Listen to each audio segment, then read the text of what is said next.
Hello guys, नमस्कार। आप कैसे हो? आजकल जो है आरआरबी ग्रुप डी जो रेलवे का एग्ज़ाम होना है 26 जुलाई से सितंबर के बीच में, इसको वायरल आ रहा है। कुछ लोग कह रहे हैं कि इसका एग्ज़ाम जुलाई में होगा, दिसंबर में होगा, पर हम एक महीने की गारंटी लेके चलते हैं। पर देखते हैं सबसे पहले इसके सिलेबस में क्या क्या आएगा।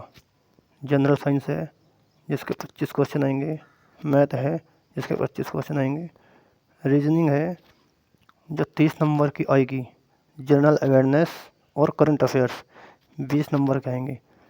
लेकिन इसमें सबसे ज़्यादा वेटेज रीजनिंग का है, तो हमें रीजनिंग पर भी ध्यान देना है। यानी कि हमें कोई एक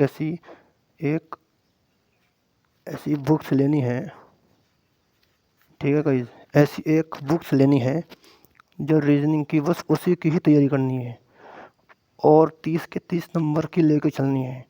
यानी कि अगर हमने वो पढ़ी हुई है तो उसी एक किताब को बार बार रिवाइज करना है। क्या करना है? उस रीजनिंग की एक ही बुक को रिवाइज करना है। और जैसे जनरल साइंस की है, एनसीईआरटी की बुक्स है। अब एनसीईआरटी की बुक्स अगर हमने पढ़ी है या पढ़ रहे हैं या सिलेबस कंप्लीट कर रहे हैं, तो उसी बुक को ही हमें कंप्लीट करना है बार बार, उसी बुक को ही पढ़ना है, उसी बुक को ही बार बार पढ़ना है।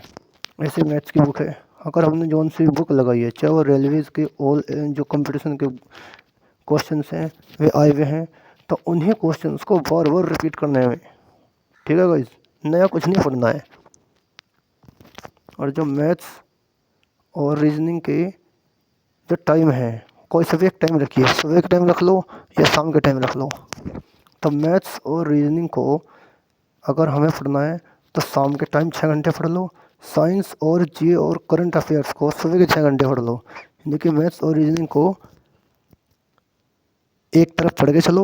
और अगर हमें साइंस पढ़नी है तो साइंस के साथ में हमें जनरल अवेयर्स और करंट अफेयर्स को पढ़ना है। ओके गाइस, तो ये जो जनरल अवेयरनेस आपका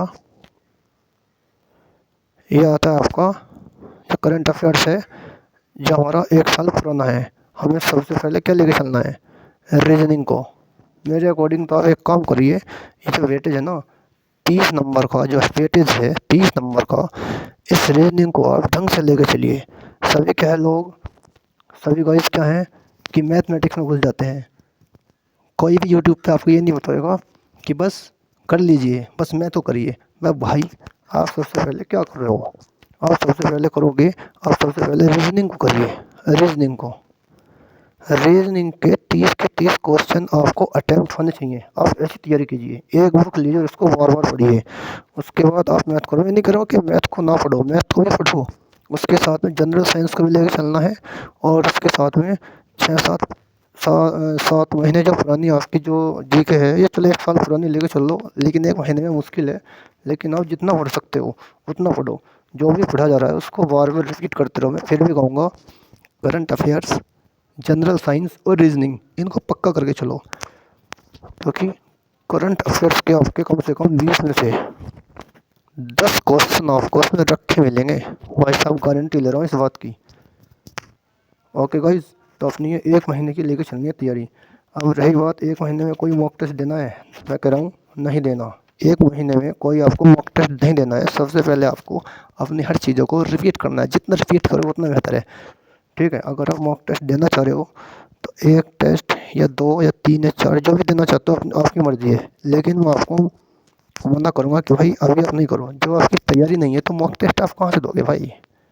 आपकी तैयारी नहीं है तो आप मायूस हो जाओगे कि यार मेरे तो 40 नंबर आ रहे हैं, 50 नंबर आ रहे हैं। आप भाई उसको मत दो, आप डीमोटिवेट हो जाओगे। तो सबसे पहले आप मॉक टेस्ट को अलग उठा कर रख दो। सबसे पहले अपनी तैयारी करो, रिपीट करो, जितना रिपीट कर रहे हो उतना करो।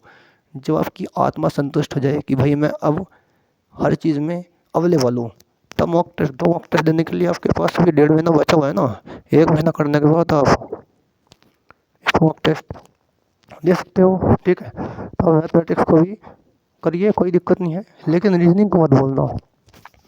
मैं बता रहा हूँ जो आपको हल्का लगेगा। सबसे पहले आप क्या कर सकते हो, मैथ्स में पढ़ो एडवांस मैथ, रीजनिंग हो गया, जनरल साइंस एनसीईआरटी हो गया, करंट अफेयर्स को पढ़िए। ये 4 टॉपिक्स तो ऐसे हैं, इनको ढंग से मजबूत करके लेके चलो। उसके बाद आपका बस ऑटोमेटिक जितने टाइम में आप कर पाते हैं वो आपके ऊपर है।